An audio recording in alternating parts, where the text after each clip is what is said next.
Allez!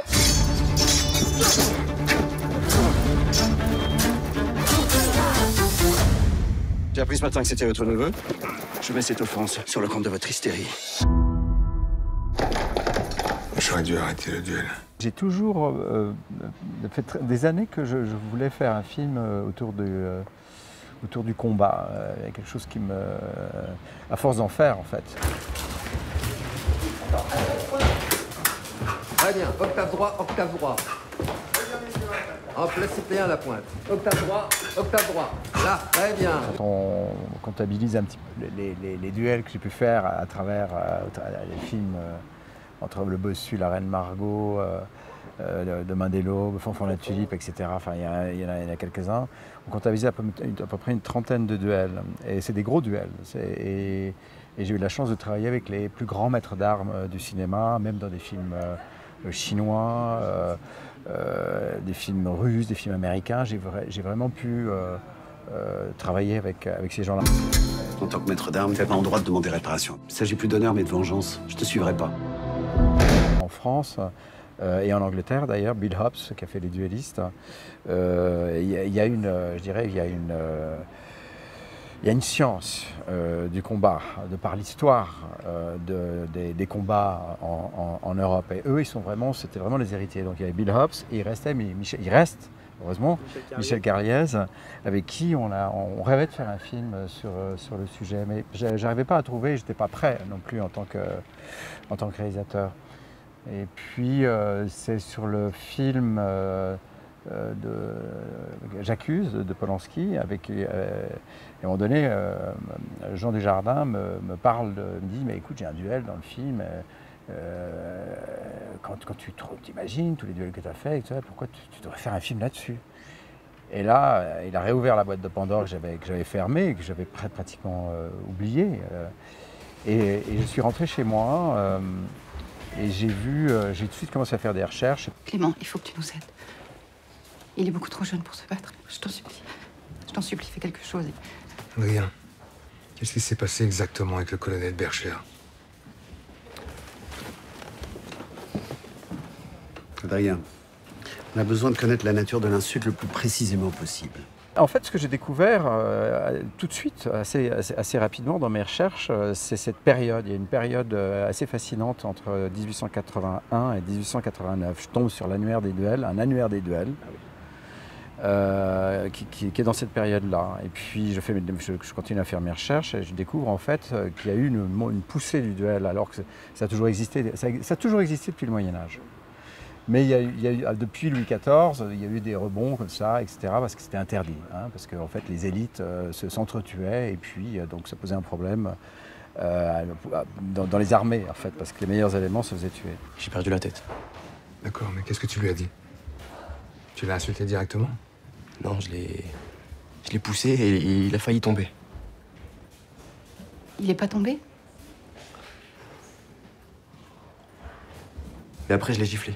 Donc du coup, c'était proscrit, mais en même temps toléré dans une certaine organisation, dans un procès verbal établi par les témoins. Donc je découvre en fait tout ce monde assez extraordinaire et je découvre qu'il y a eu cette flambée du duel, une sorte de rage du duel à partir de 1881 avec la libération de la presse. C'est-à-dire que la presse pouvait, à partir de 81, faire des enquêtes et sortir les articles sans passer par la censure de l'époque, par les autorités de l'époque.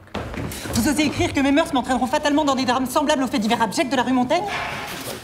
Excusez-moi, mais je suis occupé, là. Vous êtes le seul journal à ne pas dénoncer l'assassinat de cette femme, en le réduisant à une simple affaire de cœur. Ah non, madame. Nous avons été les premiers à en dénoncer l'horreur. Faux! Vous avez préféré rendre, à travers ce fait divers sordide, toutes les femmes potentiellement coupables de fabriquer leur meurtrier. Effectivement, nous avons insisté sur les troubles de certains cœurs sensibles. Et donc du coup, il y a une remontée du duel. 50% des gens engagés dans des duels, c'est des gens qui venaient de la presse et de la littérature. Et donc petit à petit, j'ai découvert toute une littérature, en fait, des articles de l'époque. Il y a vraiment, entre BNF et Gallica, j'ai trouvé des articles de presse. J'ai découvert que tous les grands journaux de l'époque avaient leur propre salle d'armes parce qu'ils faisaient vendre du papier. C'était le début du fait divers. Le le début du buzz. En fait, le premier fait divers était dans cette période-là, je crois que c'était 86. On le mentionne dans le film d'ailleurs. C'est le premier fait divers, l'assassinat de la rue Montaigne, 3 femmes égorgées. C'est le premier fait divers dans l'histoire de la presse qui fait vendre du papier et tout le monde en parle. Et du coup, le fait divers arrive. Le duel devient finalement, rentre dans les pages du fait divers et va même se finir sur la couverture régulièrement du petit journal et dans les journaux de l'époque. Donc du coup, le duel était quelque chose dont tout le monde parlait. Donc les maîtres d'armes étaient un peu les héros de cette époque-là. On admirait les maîtres d'armes parce que c'était un peu les samouraïs de l'époque. Madame piaille pour attirer la basse-cour. Madame chercherait-elle un coq? Parce que je revendique que la femme devrait pouvoir défendre son honneur. Vous écrivez que je suis une femme à la sensibilité déréglée, qui mériterait d'être enfermée chez les folles. C'est bien vous qui avez écrit cela sur moi. Moi, en fait, je crois que j'ai une obsession que je fais dans tout ce que j'écris. Moi, je suis quelqu'un qui fait que du social et qui ne s'intéresse que par les sujets sociaux. Donc, en fait, c'est comme ça que je rentre en fait dans le biais des histoires. Et donc, quand Vincent a commencé à me faire lire comme ça des traitements sur le duel, en fait, ce que je cherchais pour moi, vraiment, c'était qu'est-ce qui résonne avec aujourd'hui, quel est le biosocial, qu'est-ce qui me parlerait, moi, en tant que femme aujourd'hui. Pour vous, l'honneur est de nature physiologique? Oui, il fait partie du corps comme un organe. La femme n'en a pas. La nature en a voulu ainsi. Mais que connaissez-vous du corps de la femme, monsieur Massa? Vous mélangez les affaires de sexe aux affaires intellectuelles.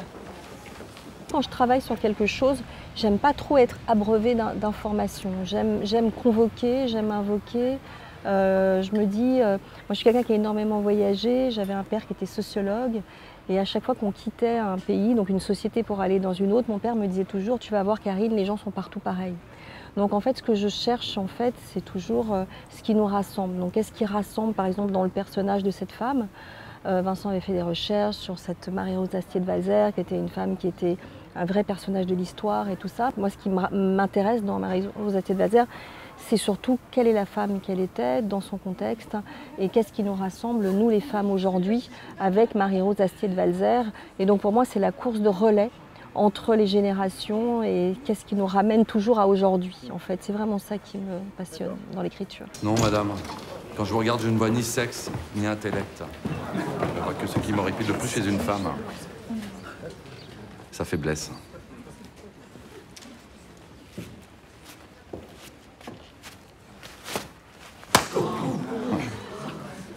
J'exige réparation. Envoyez-moi votre chevalier servant, si vous en avez un. Vous savez très bien que je n'accepterai jamais de confier à un homme le soin de défendre mon honneur. Quand j'ai vu la quantité de possibilités dans mes lectures de maîtres d'armes de l'époque, parce qu'il y a des écrits, d'ailleurs Eugène Tavernier, un des personnages du film, qui a vraiment existé, a écrit un livre sur les maîtres d'armes, et donc du coup j'avais plein d'exemples possibles, mais il n'y avait pas un qui me permettait de vraiment lui donner tout ce que j'avais envie de lui donner, et puis il fallait que je l'invente, mais avec que plein de choses qui m'inspiraient, et du coup je l'ai appelé Lacaze, c'était mon premier maître d'armes que j'ai eu au conservatoire. Excusez-moi, je cherche monsieur Massa. Premier étage. Oui, j'en viens, on m'a dit de m'adresser ici à Maître Tavernier. J'ai pas le temps. Bonjour, messieurs. Ah, Maître Tavernier. Pas maintenant. Dans l'écriture, j'ai eu des flashs comme ça de Rushdie qui était là. Il était présent assez rapidement, comme des flashs. Et puis j'avais un acteur qui avait une certaine carrure, avec un certain profil. Les affaires de duel ne sont pas un jeu. Il y a un peu une sorte de montage de plein de personnages qui ont nourri, je dirais, mon imaginaire dans la fabrication du héros. Et c'est vrai qu'on y retrouve des personnages de western, on y retrouve des personnages des films de Kurosawa. Il y a un petit côté samouraï aussi dans le personnage. Êtes-vous certaine de vouloir vous battre? J'ai vu de quoi les hommes étaient capables. On dit que le sang lave l'honneur. Et l'amour. Sachez que lors d'un duel, tous les coups seront permis. Je me refusais de jouer dans mes films. Et Karine, en fait, ne m'a pas vraiment laissé le choix. Elle m'a dit, écoute, c'est simple, tu fais un film sur sur l'escrime, sur le duel, sur le maniement des armes, sur l'art du duel. Je t'interdis de ne pas jouer dans ton film, vu que c'est une de tes spécialités. Voilà. Et c'est vrai que j'ai pas vraiment eu le choix, donc il a fallu que je me projette dans un rôle, et j'ai trouvé que le rôle de l'antagoniste, enfin tout de suite, ça nous a plu, quoi.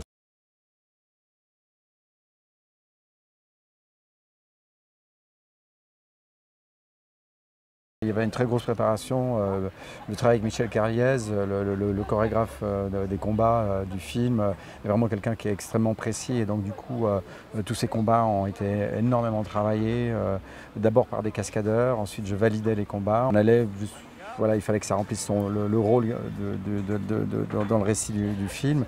Une fois qu'on avait trouvé ça, on faisait venir les acteurs, enfin les acteurs en parallèle d'ailleurs s'entraînaient déjà. Ils avaient des coachs physiques, avant même le maniement d'armes, et ils ont fait aussi un entraînement physique pour éviter les blessures musculaires, etc.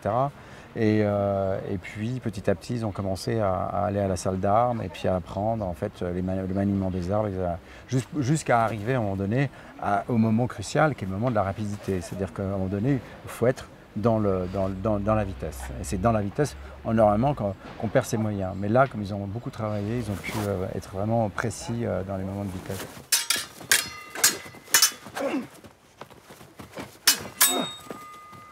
C'est vrai que Vincent, indépendamment du lien que nous avons tous les deux, c'est un acteur que moi j'adore.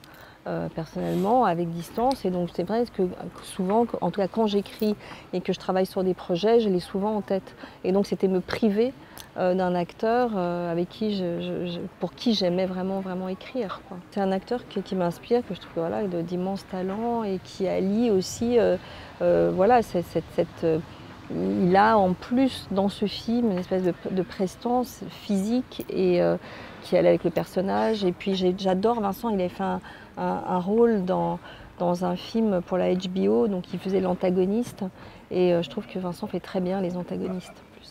Les méchants.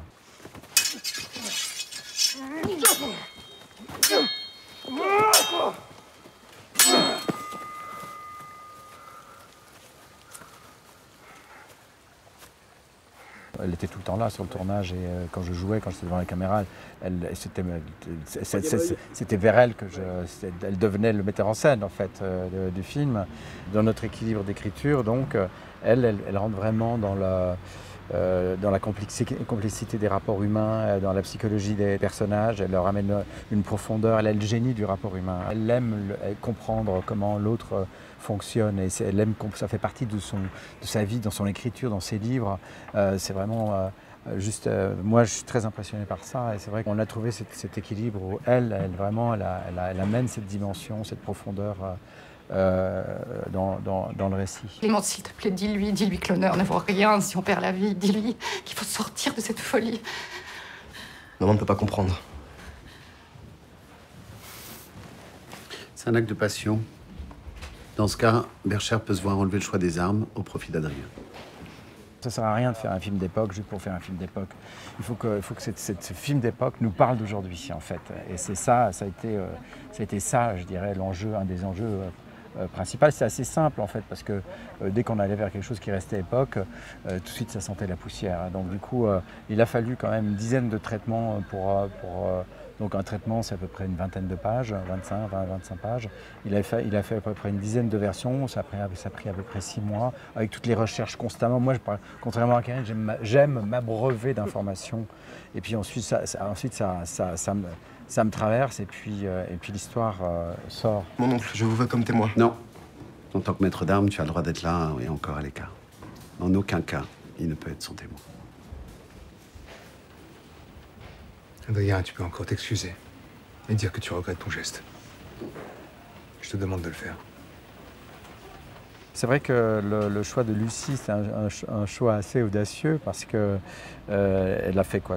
Avant ce film-là, dans les longs métrages, je crois qu'elle a fait trois longs métrages ou 4. Puis c'était merveilleux, vraiment. Le couple était vraiment extraordinaire de façon, quand il les regardait comme ça, travailler sur le tournage. Son immense intelligence et talent était aussi l'écoute qu'elle avait du metteur en scène et vraiment ils ont vraiment à un moment donné travaillé ensemble sur des choses. Il l'a écouté, elle l'a écouté.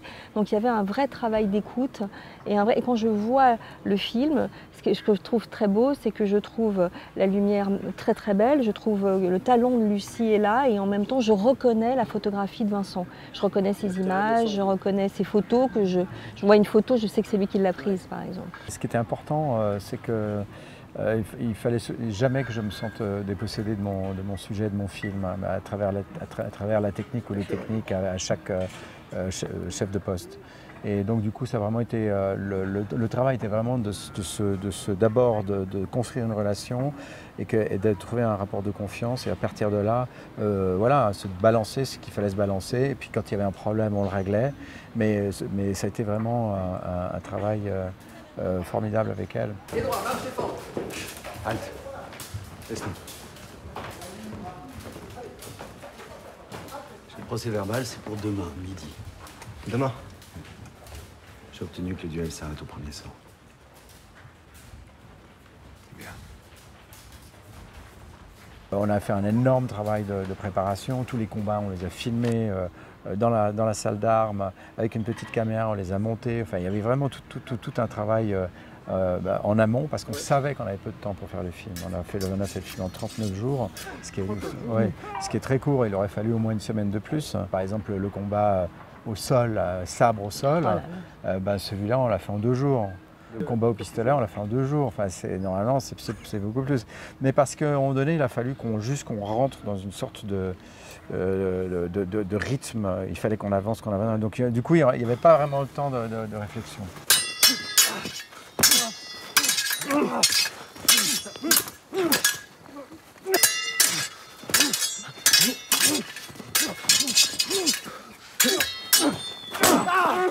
Là de l'épée, pas de halte. Continuez, messieurs, continuez. On ne pouvait pas réfléchir, parce qu'à partir du moment où on réfléchissait, on perdait un plan. Et c'est vrai que quand on a des journées, parfois avec 40 plans, normalement on compte un plan toutes les demi-heures. Mais là, c'était, voilà. Je me souviens, des fois, on faisait même 3 plans en un quart d'heure, des fois. Et des vrais plans, hein, pas des... Bref, en tout cas, la question n'est pas de comptabiliser tous les plans, mais en tout cas, on a eu ce rapport, il fallait la voir aussi, elle, à l'intérieur des combats. C'est-à-dire qu'elle avait des protections. Nous, on a filmé un peu. Elle avait des protections avec un casque, parce qu'il y avait des coups d'épée, elle a reçu des coups d'épée. C'est pour ça que vous l'avez envoyé au combat. Voilà, non, elle était dans les combats, ouais, exactement. Et ça, c'était vraiment formidable de la voir, elle, très bonne à l'épaule aussi. Ce que je défends va bien au-delà d'un combat à l'épée. Je sais. J'ai fait très attention à ne pas perdre la vision que j'avais du film, la vision rêvée du film. Je l'ai fait en dessinant tout le film, j'ai dessiné tout le film. J'ai fait plus de, je sais pas, presque, je compte à peu près 1000 dessins du film. C'est pas vraiment un storyboard, c'est plutôt un pense-bête. C'est plutôt, il fallait que je voulais que ce que j'avais en tête soit dessiné. Donc c'est effectivement séquence par séquence, des plans dessinés. Donc j'ai fait tout ça, ça m'a pris des semaines et des semaines et des semaines. Et puis de l'autre côté aussi, j'avais fait un énorme travail de sorte de mood board. Disons que pour chaque séquence, j'avais des références visuelles. Et donc du coup, ça s'est abouti avec 250 pages et à peu près 1000 images. Donc c'est des tableaux, ça peut être des photographies d'époque, etc. Mais en tout cas, j'avais tout le film était là. Et donc quand on voit en fait ce mood board, le film il est là. Ce qui est du colonel Bercher, il ne s'agit malheureusement plus d'honneur, mais de pulsion meurtrière.